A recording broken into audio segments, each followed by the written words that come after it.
I grew up in Iran as a Shiite Muslim. Every morning in the school, they told us to shout death to America, death to Israel. I saw people being executed and tortured and beaten, and it happened to myself. Everything they told us that Israel is doing to Palestinians, the Islamic regime was doing it to us.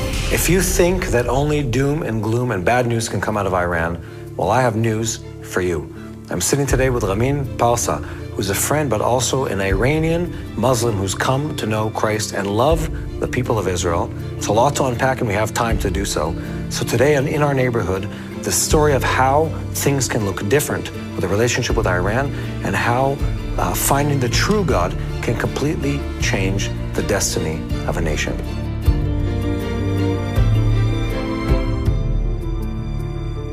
At the beginning of the October 7th war, we're on an outpost somewhere in Judea on a hilltop.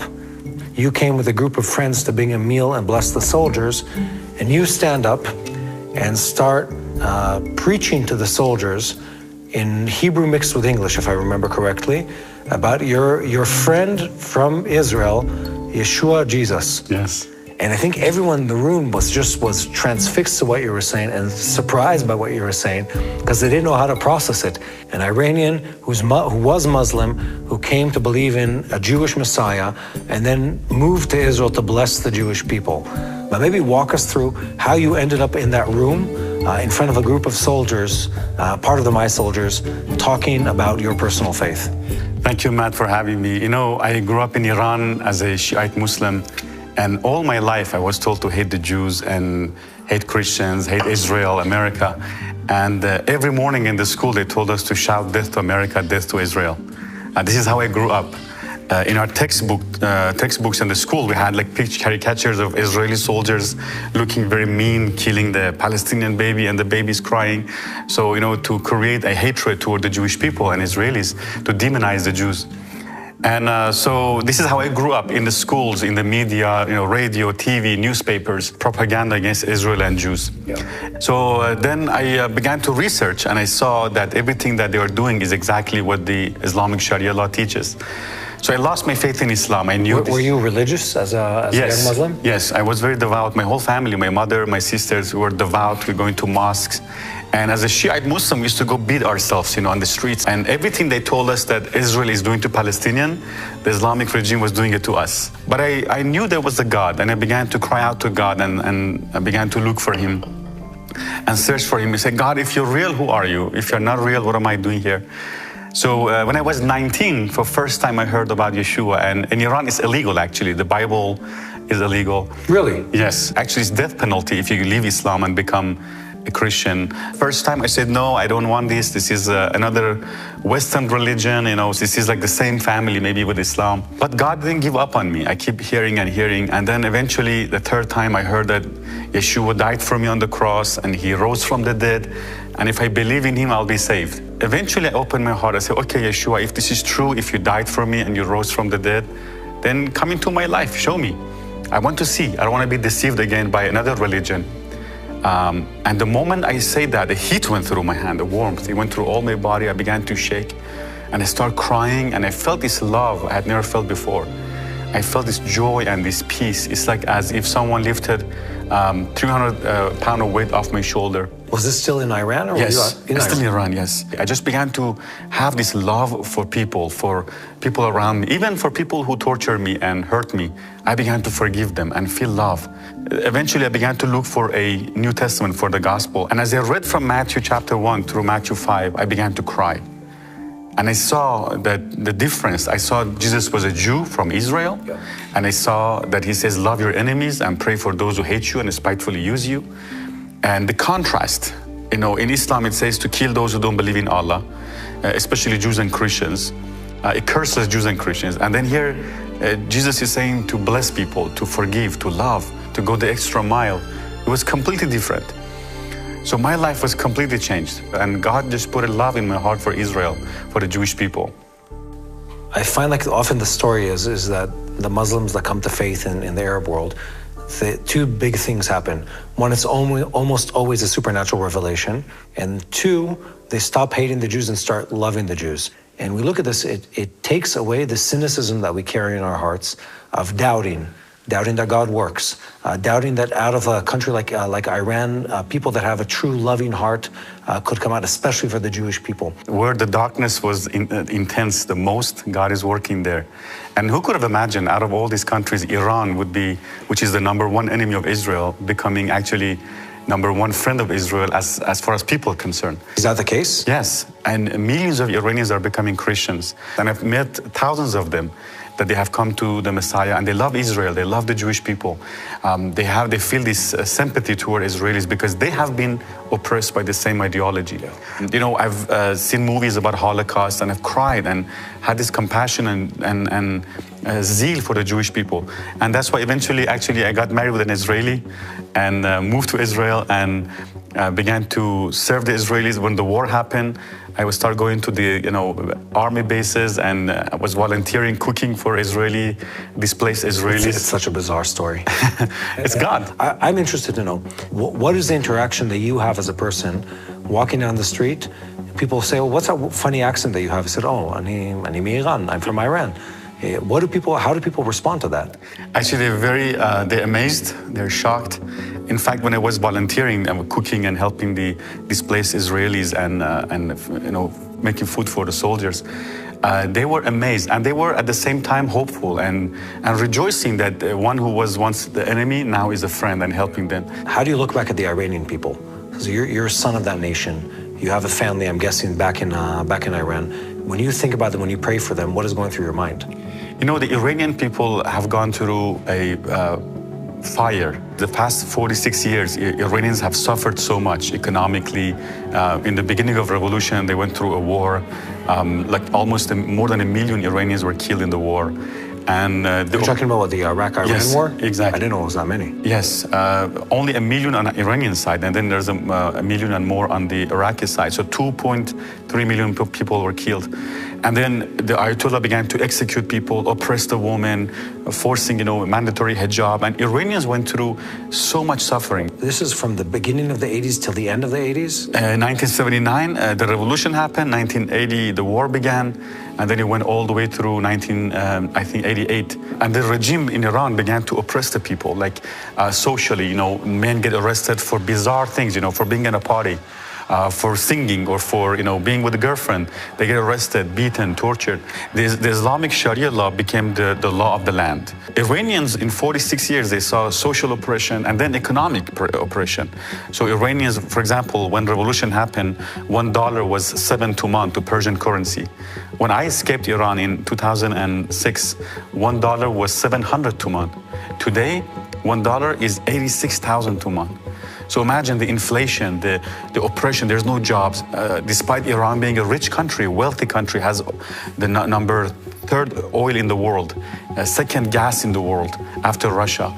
A rich country, but all the money goes to Hamas, to Hezbollah, to Houthis, and for terrorism. I think it's the corruption that kind of government brings that really brings down the economy. That's right.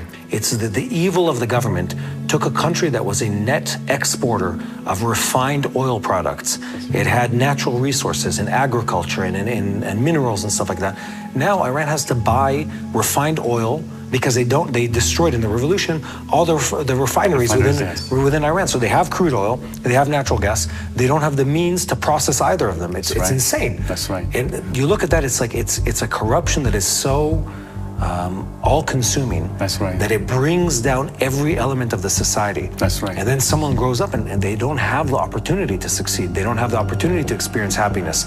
They don't have the opportunity to experience blessing in the way we were intended to because of the evil of that government. In Iran, as an individual, you cannot do business. You cannot say, okay, I'm going to export pistachios or rugs, and then I'm going to import, let's say, satellite dishes, or I'm going to import TVs. It's all government. Exactly. All done by IRGC. There's a revolution brewing in Iran, and it is just waiting for a spark to explode because people are suffering economically. People cannot buy potatoes, onions, the things that Iranians used to go for vacation to France and to Italy. Yeah. Today they can't afford to buy basic things.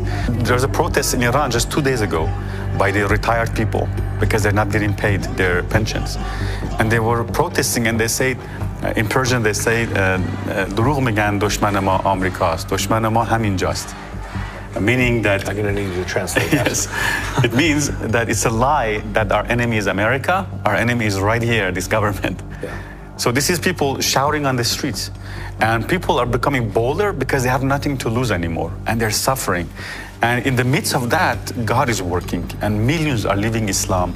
You know, there are 75,000 mosques in Iran, 50,000 are closed. Really? Due to no attendance. As a kid, when I was growing up, we used to go on the streets when there was the Muharram, is like beating yourself and mourning for the imams who died. And like thousands of people, young and old, they go out and they beat themselves in black outfit.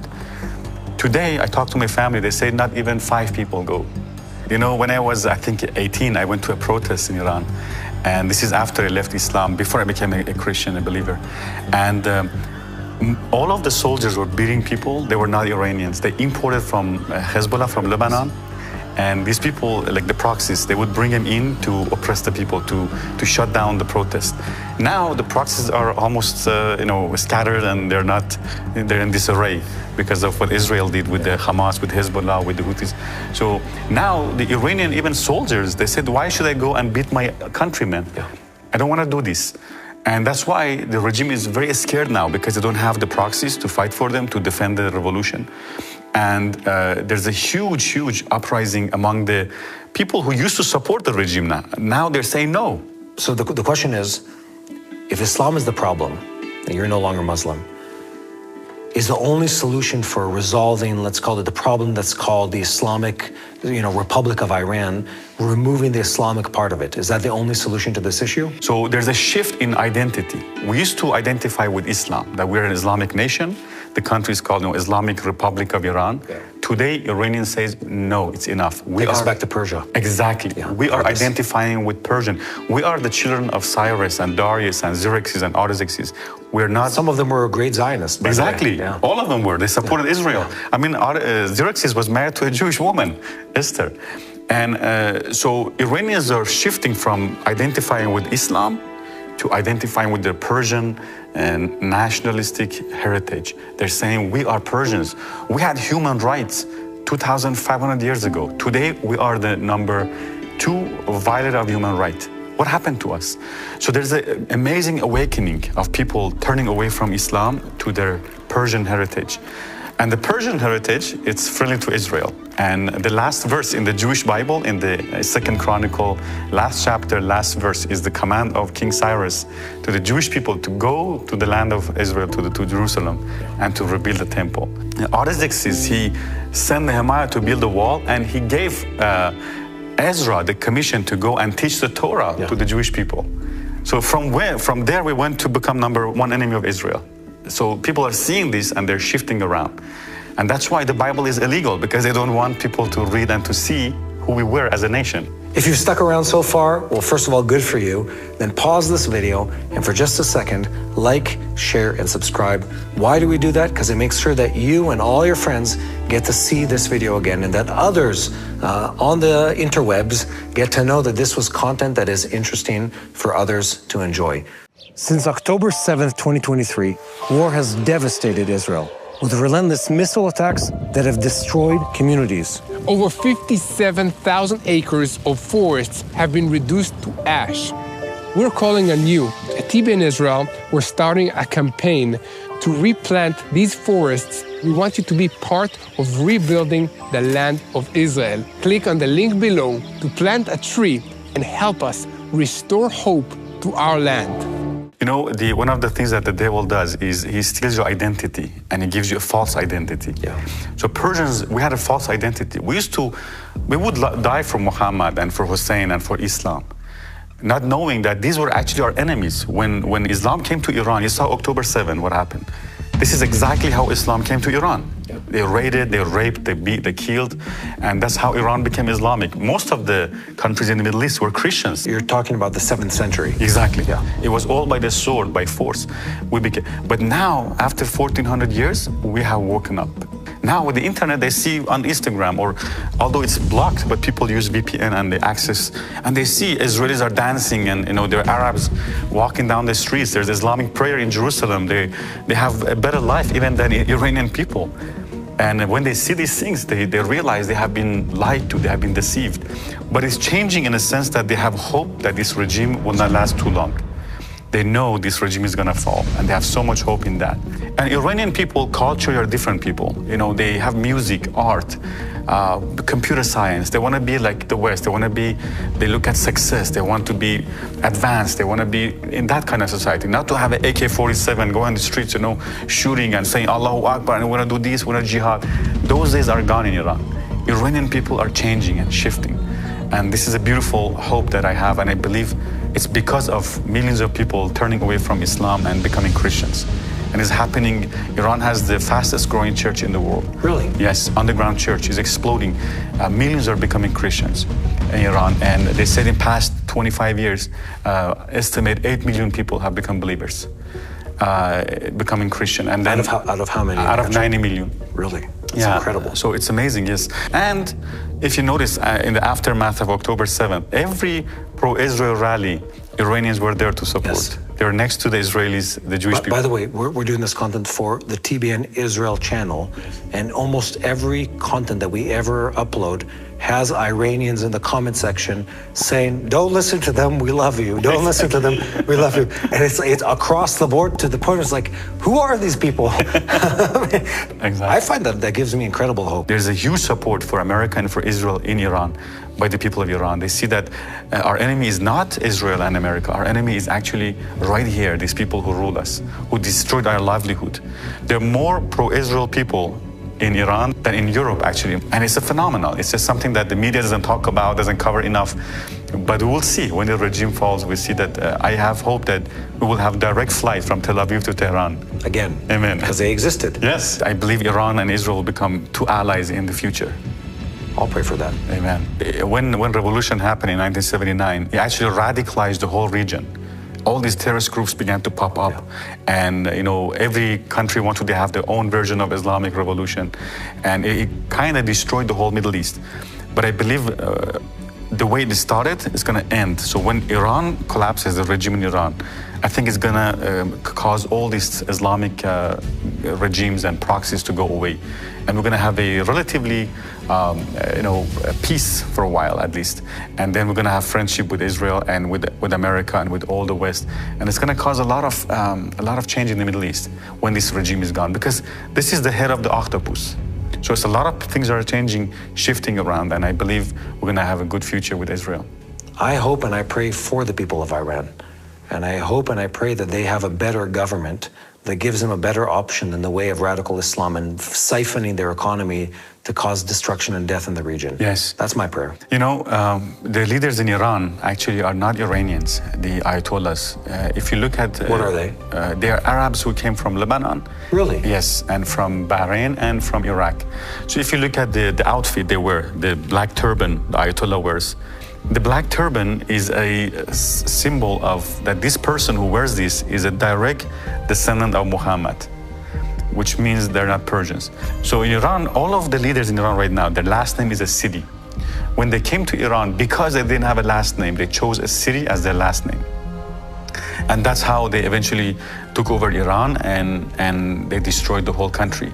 And that's why people are realizing that these people who rule us are not actually Iranians. I remember when my niece and nephews were born, you go to get an ID. They give you a list to choose names. You cannot just choose a name you want. And the list is all Islamic name. Like in my neighborhood. Not Persian names. Exactly.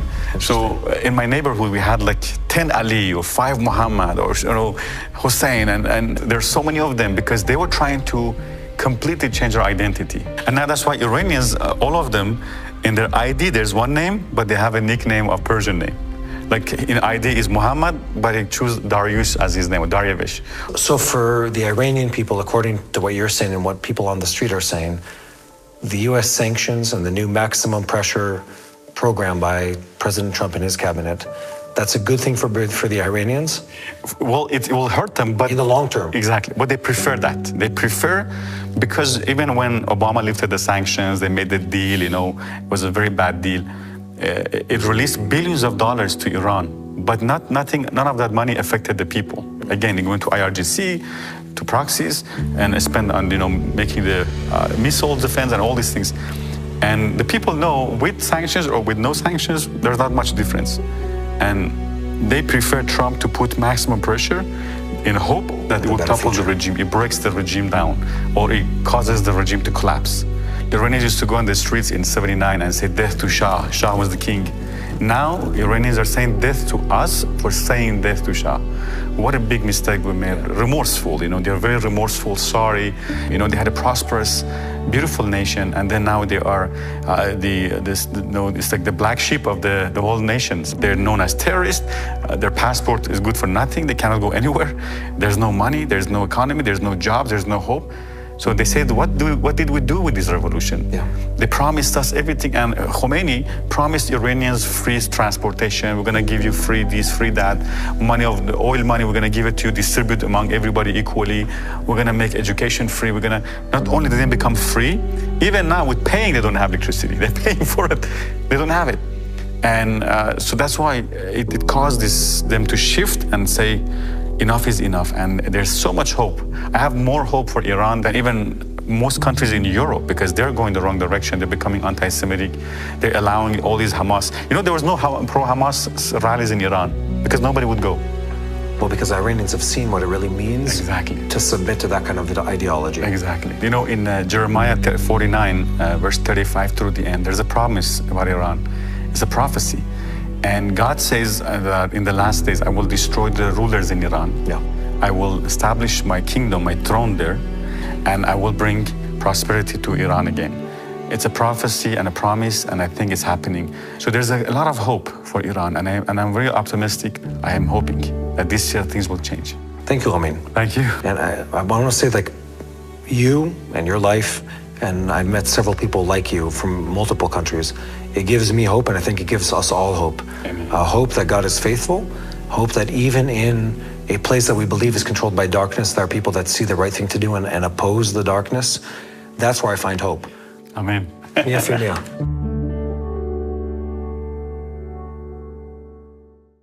Hello, this is Mati here in Jerusalem with TBN Israel. This is Yair Pinto from TBN Israel here in Jerusalem. TBN Israel is keeping viewers informed with Israel-focused news, culture, and what God is doing in this land. Support TBN Israel today online at tbn.org/Israel. Thank you.